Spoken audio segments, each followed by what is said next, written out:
Muy bien, después de la conversación muy intensa, muy interesante con el escritor e investigador Álvaro Alfonso respecto al archivo Castiglioni y ese secretismo, ¿no?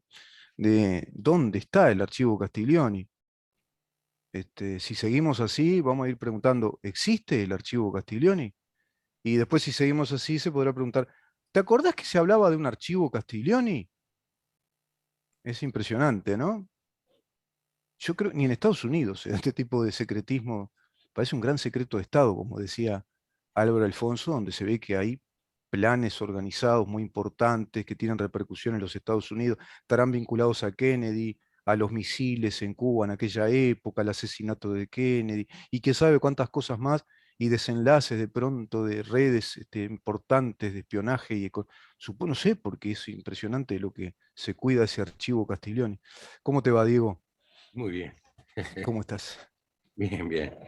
Bueno, y nos Ya reímos un poco. me gustó la política ficción, ¿viste? Me fui para el lado, digo, mirá, porque es Sí, sí. impresionante, ¿no? Es que en realidad todo lo que ha producido Alfonso parece de la saga de Ray Bradbury, ¿no?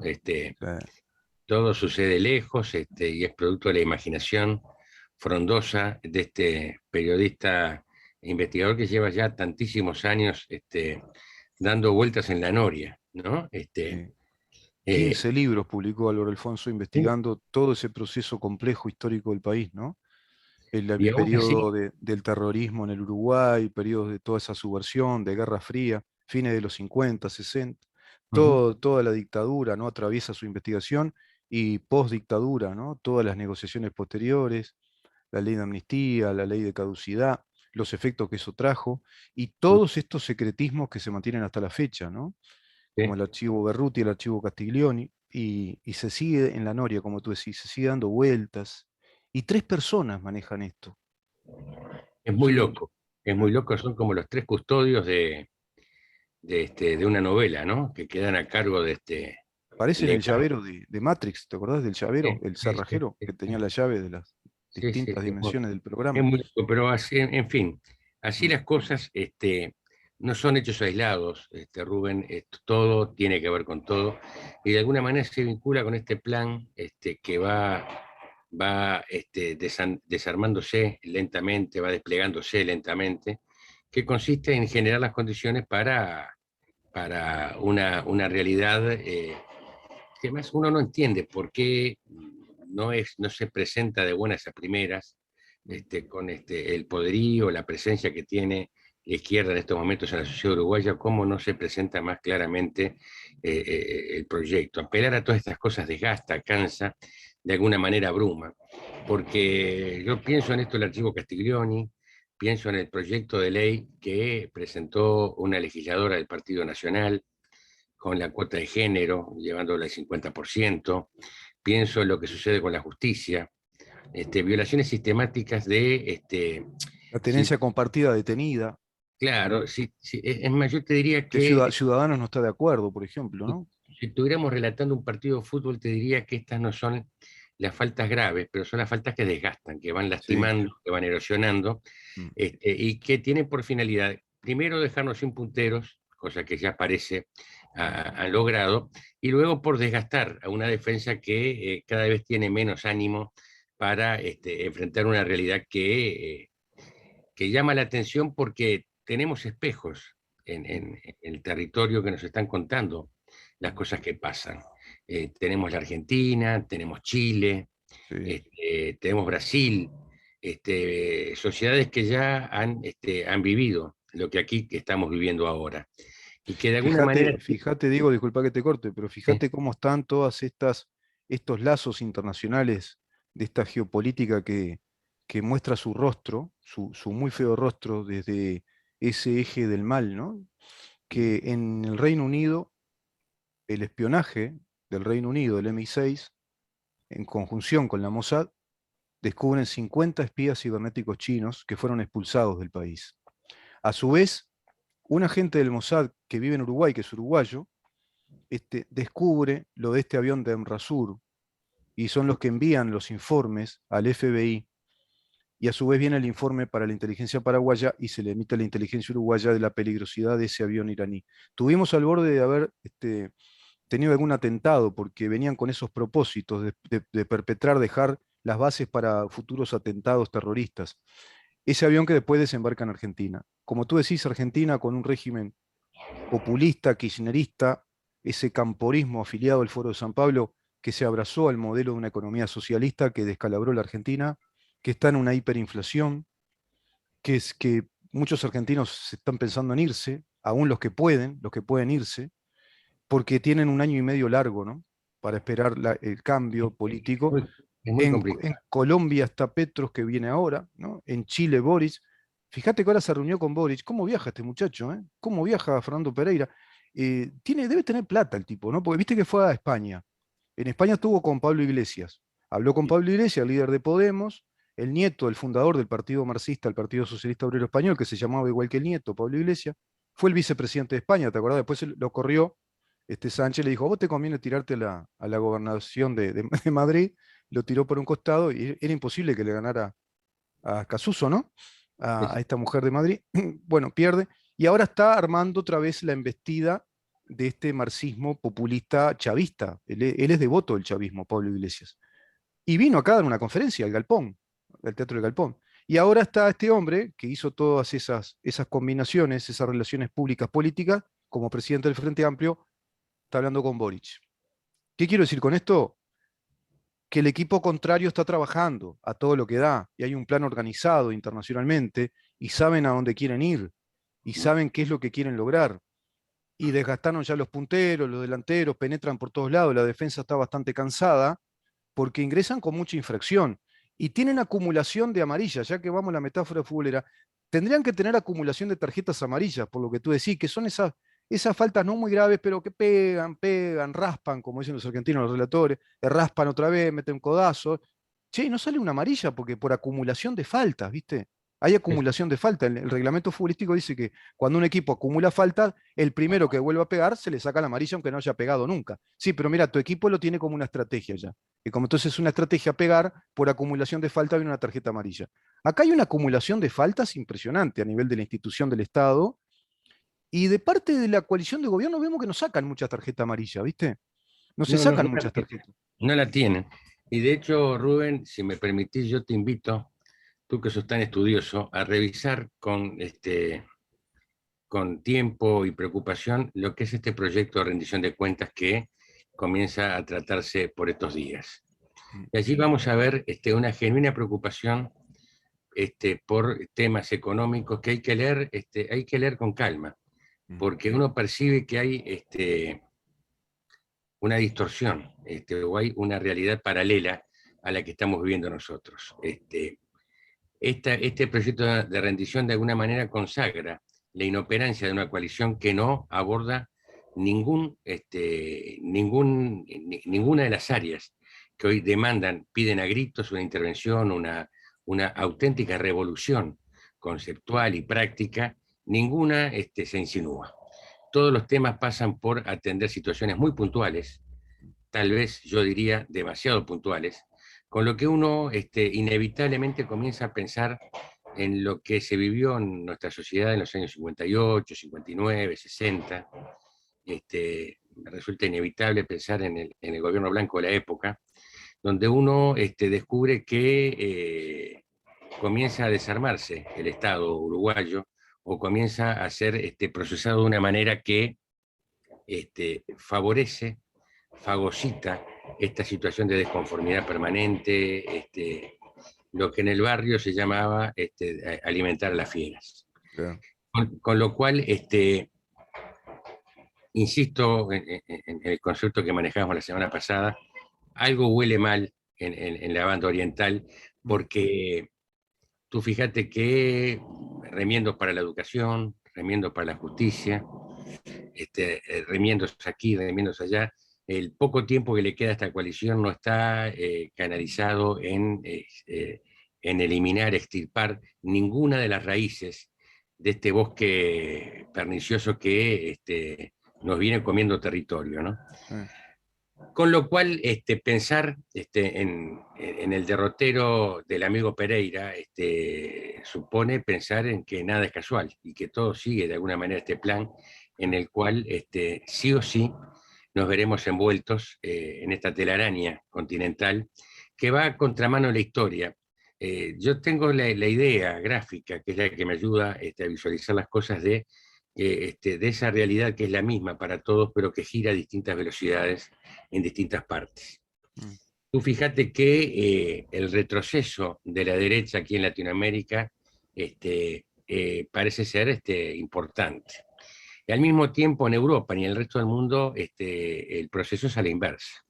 Uno ve cómo las derechas han crecido y están creciendo en Europa, cómo vienen creciendo alarmantemente en los Estados Unidos, y uno descubre en algunos gestos que llaman la atención, porque uno clama por posiciones de derecha en este juego caprichoso que hay de esa línea horizontal en la cual nos ubicamos a un lado y al otro, Mm. cuando en realidad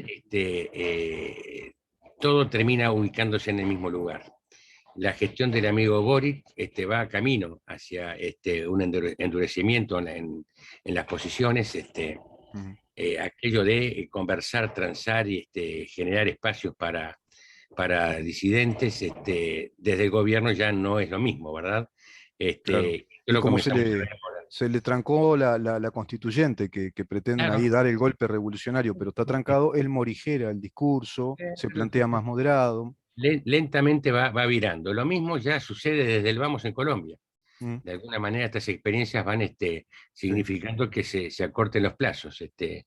En Colombia ya el gobierno, este gobierno pretendidamente revolucionario de lo conceptual y de lo práctico, ya está insinuando, colocando la economía en manos de pensadores de derecha, manejando los conceptos de seguridad nacional en términos también de derecha. Con lo cual, el desconcierto es tan grande, Rubén, que uno termina por asumir que esta mosquita blanca que somos los uruguayos en el continente, no tiene bien a quién mirar, y el riesgo que corremos es que nuevamente, una vez más, nos inclinemos por adoptar aquello que no es bueno, que no funciona, que no es práctico. Y yo regreso al principio de todas las cosas. Eh, Ninguna de las ideas que campean hoy en la izquierda uruguaya y continental ha logrado resolver ninguno de los problemas que se ha mm, propuesto encarar.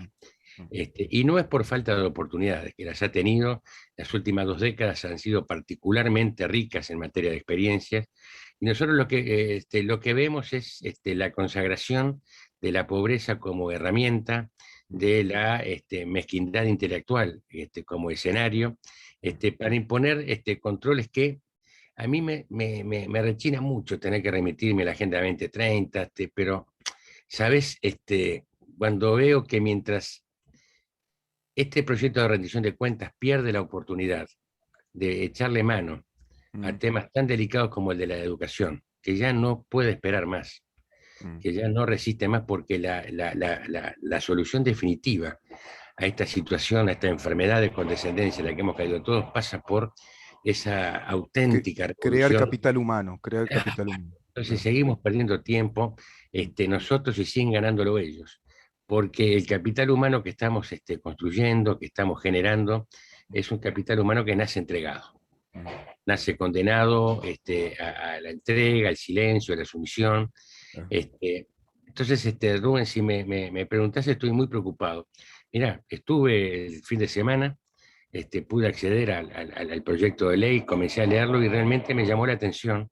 Mm. Percibí, porque claro, como todas las cosas, hay miradas y miradas, ¿no? Cuando Claro. tú miras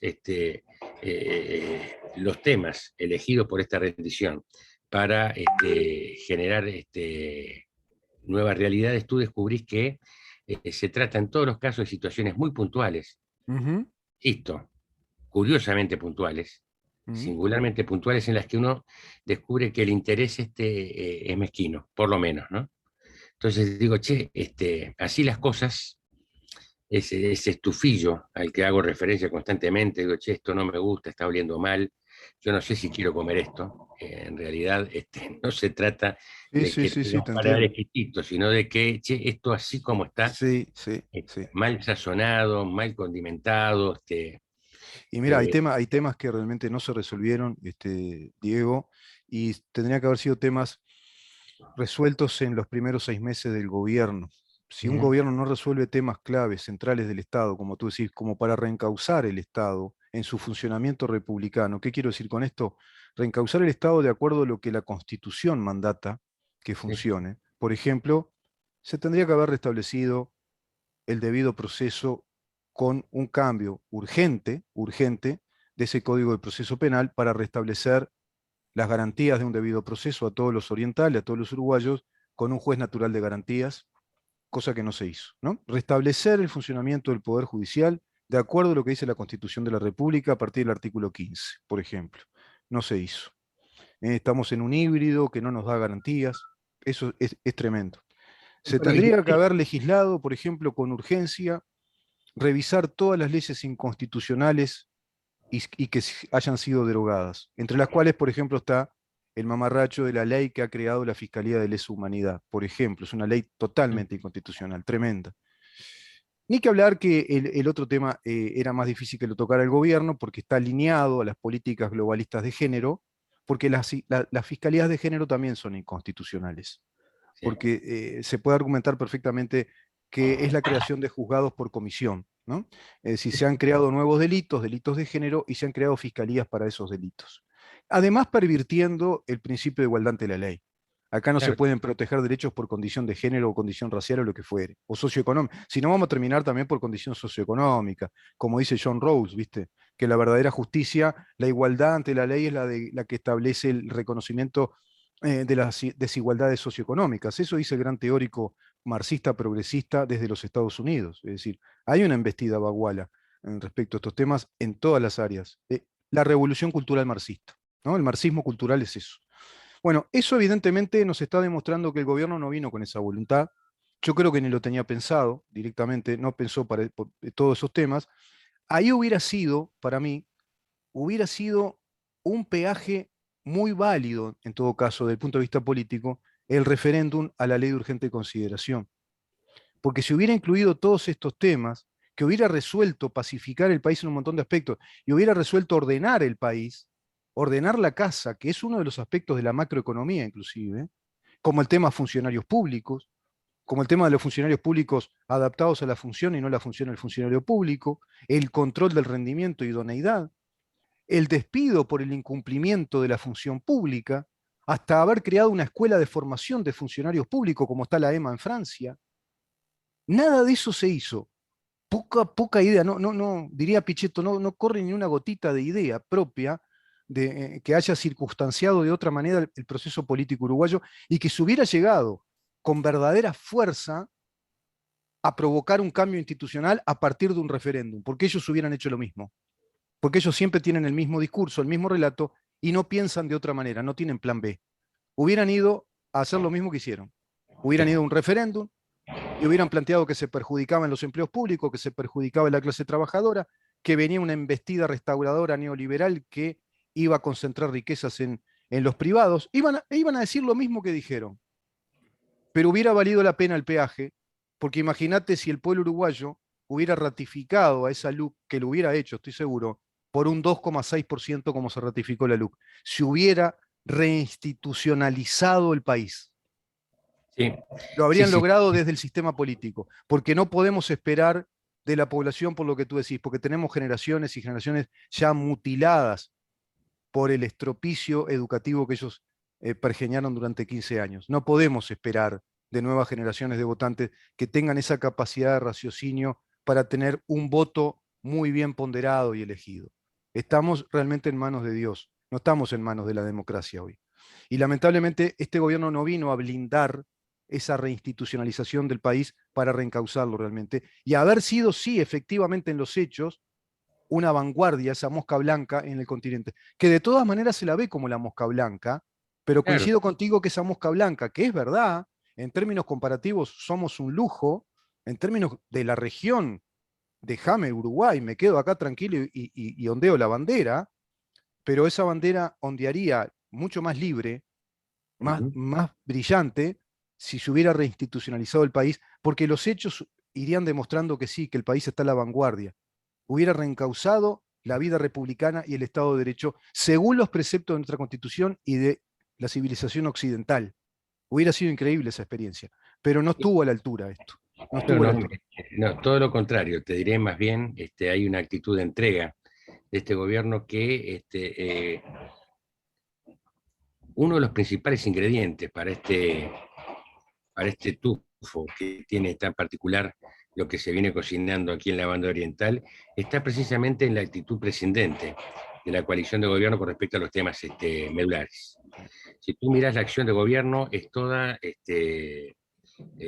circunvala la realidad, ataca flancos que en realidad no son graves, no modifican sustancialmente lo que está dado, y así las cosas, uno descubre que en ese marco la crisis sanitaria fue un gran aliado que le permitió posicionarse en términos de imagen, al menos de momento, Mm, a partir de circunstancias absolutamente fortuitas.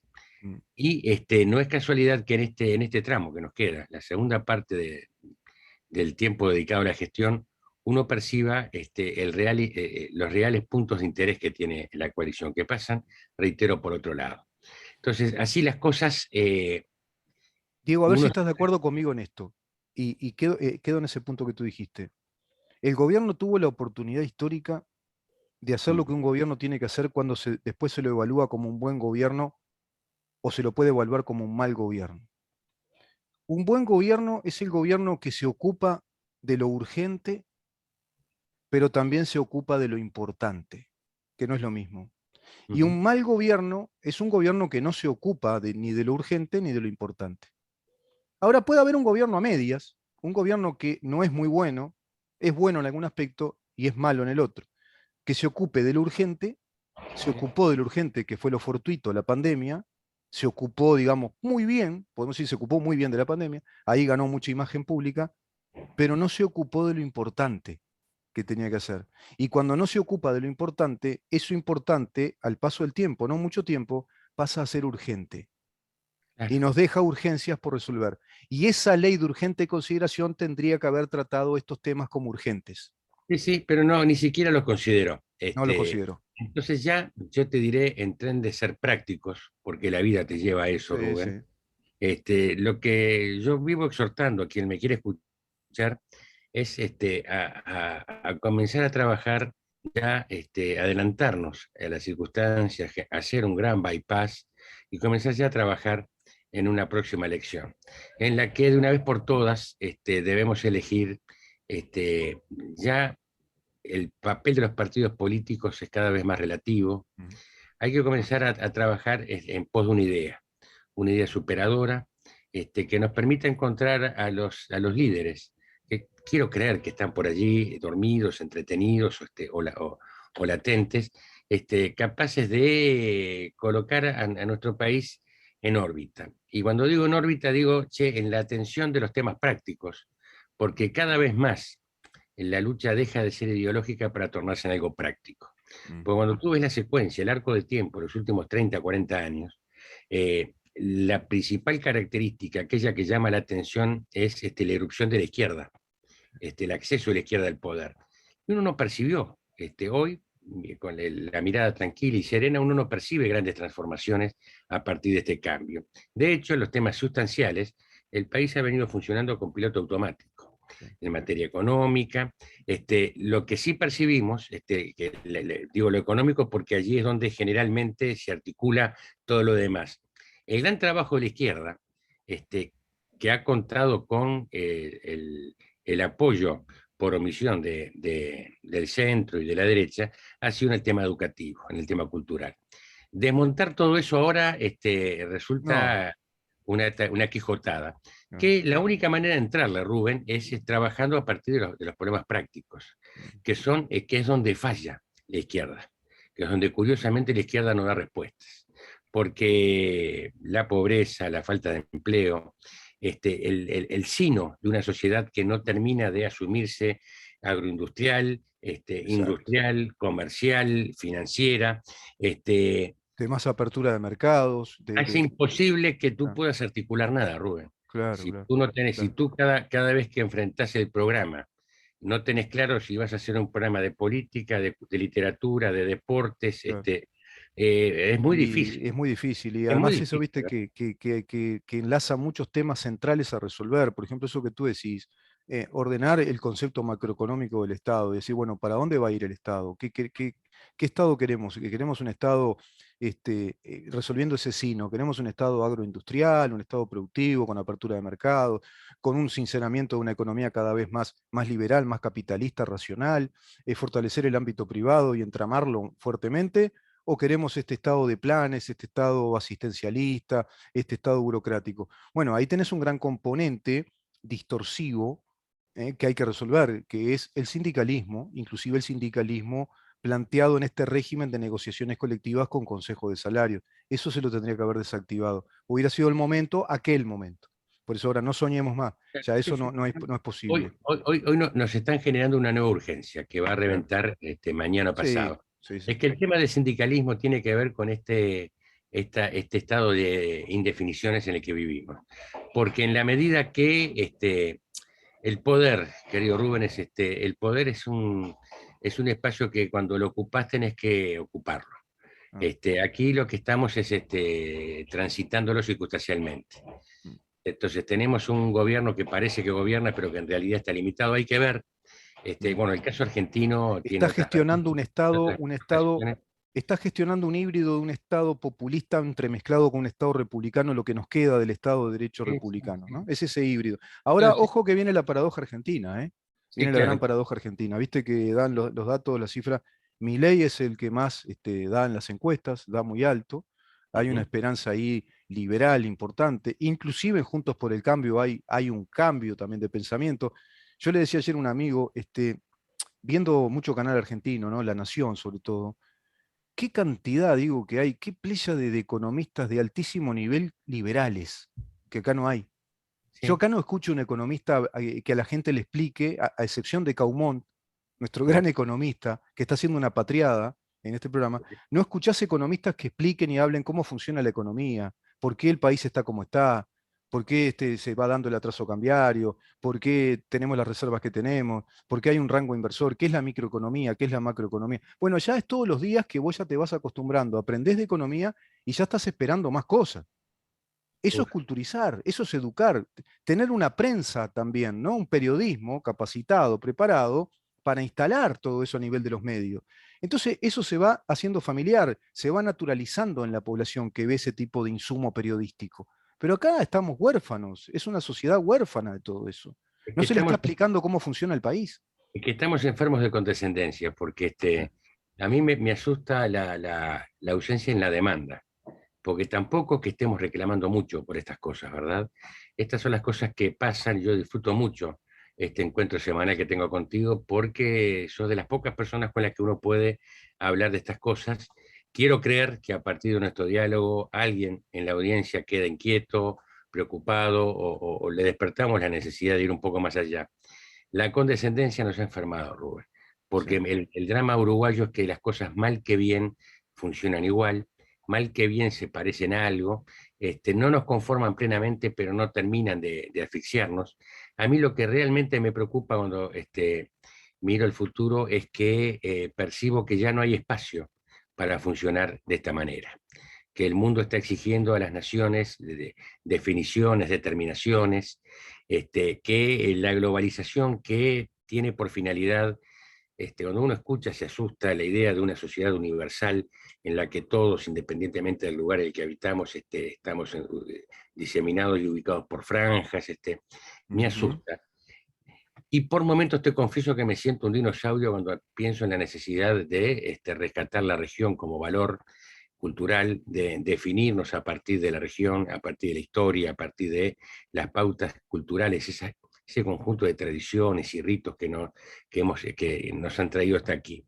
Yo creo que de todas maneras vale la pena intentarlo, es necesario integrarse al mundo, pero a partir de lo que somos y de lo que tenemos.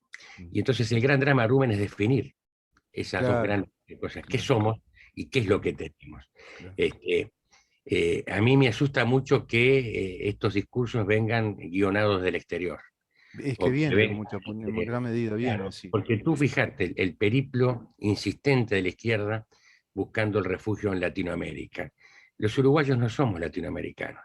Claro. Estamos comenzando a experimentar el vínculo con una Latinoamérica con la que históricamente tenemos muy poco que ver, Rubén. Sí, es verdad. Muy Es poco que así. ver. Es así. Ciertamente un uruguayo promedio tiene más tema de conversación con un belga o con un francés que Sí, con sí, sí. un peruano o un colombiano. Y hay un En- elemento clave ahí, ¿sabes? Para discernir esa diferencia, lo conversaba también, lo converso varias veces con amigos realmente relevantes, como es tu caso, en estos temas. El Río de la Plata es así, el Río de la Plata. Y cuando digo Río de la Plata, digo Uruguay prácticamente entero, la provincia de Buenos Aires, quizá la provincia de Santa Fe y alguna cosa más por ahí. La Plata, ¿no? Mar del Plata también, La Plata en sí. Ujú. ¿Cuál es el diferencial que tuvo el Río de la Plata respecto a América Latina? Una clase media fuerte, una clase media fuerte, con un componente europeo también en lo étnico importante, y una clase media que trajo esas costumbres mediterráneas europeas que le dio movilidad social a nuestros Claro. países. Es decir, provocó la movilidad social.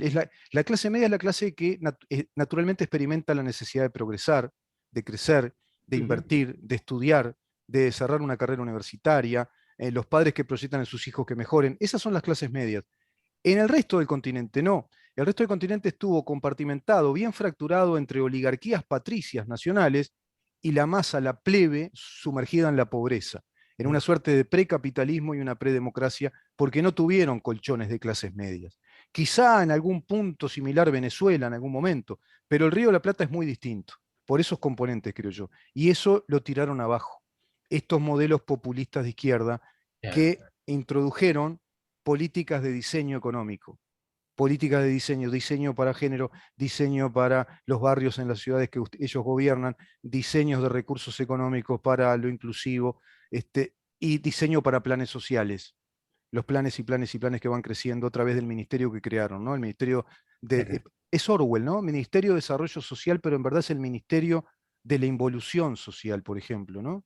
Todo pasa a ser así, ¿no?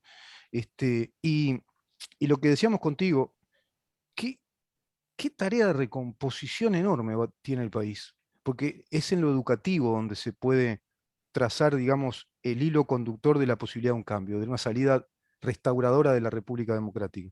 Pues tenés que reeducar respecto a lo que somos, lo que tú decías, pues tenemos que saber qué somos como nación, quiénes somos, porque el mundo está reclamando eso. Y hay vientos muy positivos, ojo, Diego, hay expectativa positiva, no seamos negativos en todo esto, porque en Europa, como bien decís, hay movimientos de restauraciones republicanas y nacionalistas, y en un buen sentido, ¿no? Porque esto suena a veces, a la gente le asusta. ¿Y qué No, vienen no, otra vez? ¿Los nacionalismos no, no, fascistas? no, No, no, no, no, no, no. no, no, No. no pasa por otro lado. Entendieron, los europeos se dieron un bruto golpazo ahora con la invasión de Rusia a Ucrania, con este trancazo de los energéticos que le están complicando la vida, con el trancazo de la pandemia. Están entendiendo que descuidaron muchísimo sus clases medias, sus políticas de desarrollo económico, de movilidad social, ese liberalismo que precisamente les había dado la calidad de vida. Y que fugaron sus capitales industriales, como lo hicieron los americanos, para instalar sus fábricas en China, en Rusia, que ahora se lo devuelven Y con misiles, con pedradas, ahora ¿no? se asustan porque la dependencia queda expuesta. Y vos Claro, fíjate que además que me llama la atención en estos momentos que discutimos la integración latinoamericana, el Mercosur, la experiencia de la Unión Europea, que es un proceso que se apoya cada vez más en la revalorización de los aportes individuales de los estados que la integran. Esto es, el ser europeo ya no es una patente de corso o el ideal, sino es la posibilidad de vivir mejor, de que cada nación, a partir de sus particularidades y singularidades, sea más rica, más haga el próspera. esfuerzo de aportar a la Claro, familia, ¿no? ¿Cuál es el familiar más pobre? ¿Cuál es el menos pobre? claro, bueno, esa experiencia hoy comienza por atender el flanco que había dejado expuesta. La Sí, dependencia perfecto. que tiene, que tú acabas de señalar muy bien, hoy ese es el caso ruso, que nos hace a todos pensar, especialmente a los europeos, que detrás de Rusia está China, que Claro. es el próximo eslabón va a ser cuando China decida cualquier acción que suponga un desarrollo territorial, los va a exponer a la misma dependencia. Por eso te dije que expulsaron 50 espías chinos del Reino Unido. Y por eso Blinken le manda a decir a Xi Jinping, y por supuesto Biden hace muy bien los deberes, de que si llegan a hacer algo con Taiwán, se la van a ver indefectiblemente con Estados Unidos. Y la Armada australiana, que está muy preparada, ya mostró todos los dientes con todos sus coraceros. Es decir, el mundo liberal occidental está alineado otra vez. Y le Bueno, tuvieron que mojar la oreja y pegarle unos sopapos en la cara para que se dé cuenta que tiene que defender su propia identidad, la que lo hizo siempre libre. Y que es el mundo exitoso que este eje del mal resiente, ¿no? Es un eje resentido, envidioso. sí, sí, sí, Tenemos que ir sí. cerrando, Diego. Te agradezco un montón esta conversación que, Yo como, te agradezco a ti, bueno, y a tener esperanza, pues yo creo que ujú, esto más tarde o más temprano va a llegar a nosotros, hay que estar de pie para sí. cuando esto suceda. Decía Baruch Espinosa, cierro con esto, que la libertad, como está afiliada a la verdad, tiene 5 minutos más de oxígeno. Siempre pasa eso. Gracias, Diego. Que pases muy bien. Gracias a ti, un abrazo. Nos vemos mañana, conversamos con Diego Flores, nos vemos mañana a partir de las 10 de la mañana para saber en dónde estamos. Chao.